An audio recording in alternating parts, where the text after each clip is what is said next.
আসসালামু আলাইকুম ব্রাদার্স বিন্দুরা, আশা করি সকলে ভালো আছেন। আমিও ভালো আছি। তো আজকে আমরা যাচ্ছি মানিকগঞ্জ থেকে পাটুরিয়ার উদ্দেশ্যে। ওইখানে গিয়ে আমরা ঘোরাঘুরি করব, কিছু পিকচার তোলার চেষ্টা করব। তো আমরা এইমাত্র বের হলাম বাসা থেকে।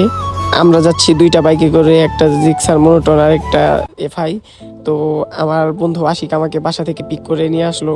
আমার শরীর অবস্থা অতটা ভালো না, জ্বর আসছে, ঠান্ডা লাগছে, তারপরও জোর করে বের করে নিয়ে আসলো।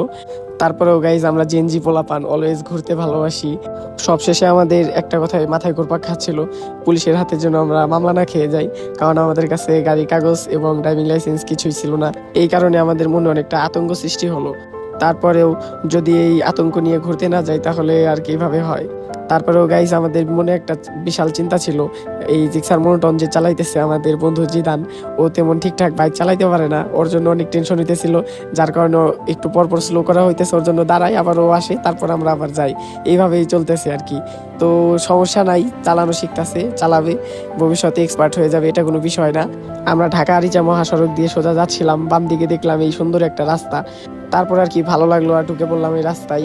রাস্তাটা গাইজ দেখেন, মাথা নষ্ট একটা ওয়েদারে, পরিবেশটা কি সুন্দর, একবারে মানে মনোমুগ্ধকর, বলার বাইরে। আপনারা দেখতেই পাচ্ছেন, এটা কোনো বিষয় না। বিষয় হচ্ছে আমরা যাব পাটুরিয়া। তো গাইজ, রাস্তাটা দেখা শেষ, সোনার বাংলাদেশ। আমরা এখন আবার হাইওয়েতে উঠতেছি। গাইজ, ফাঁকা রাস্তা পেয়ে এই একটু বাইক টানাটানি করতেছে। আমার অবস্থাটা একবারে করুণ হয়ে গেছে, এমনিতেই জ্বর, তার মধ্যে এই অবস্থা এত বাতাসের মধ্যে।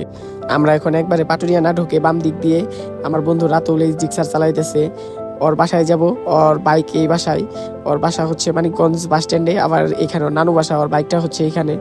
তো গাইস, আর কি, ওর বাইকটা নিয়ে এখন যাব পিক তুলতে। তো গাইস, ওর বাইকটা বের করে নিয়ে আসলো।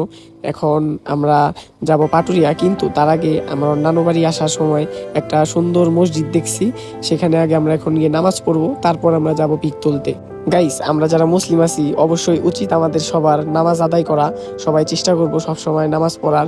তো গাইস, আরেকটু হলে আমরা বাংলাদেশ সেনাবাহিনীর নজরে পড়ে গেছিলাম। আমাদের কাছে হেলমেট, লাইসেন্স, গাড়ির কাগজ কিছুই ছিল না, যার জন্যই আমাদের পিক তোলাটা পুরা মানে লস প্রজেক্ট হয়ে গেছিল। তো গাইস, আমরা পিক টিক কোনো কিছুই তুলতে পারলাম না, অনেক কাহিনী হয়ে গেছে। এই আমাদের বাইকের লাইসেন্স, নিজেদের লাইসেন্স, হেলমেট এগুলো কিছুই না থাকার কারণে। যাই হোক, আজকের ব্লগটি এই পর্যন্তই ছিল। আমরা পিক তুলবো কোথায়, ওই প্লেসটা দেখাতে পারলাম না, যার জন্য সবার কাছে সরি। আমরা এখন মানিকগঞ্জের উদ্দেশ্যে ব্যাক করতেছি। সবাই ভালো থাকবেন, সুস্থ থাকবেন। আসসালামু আলাইকুম।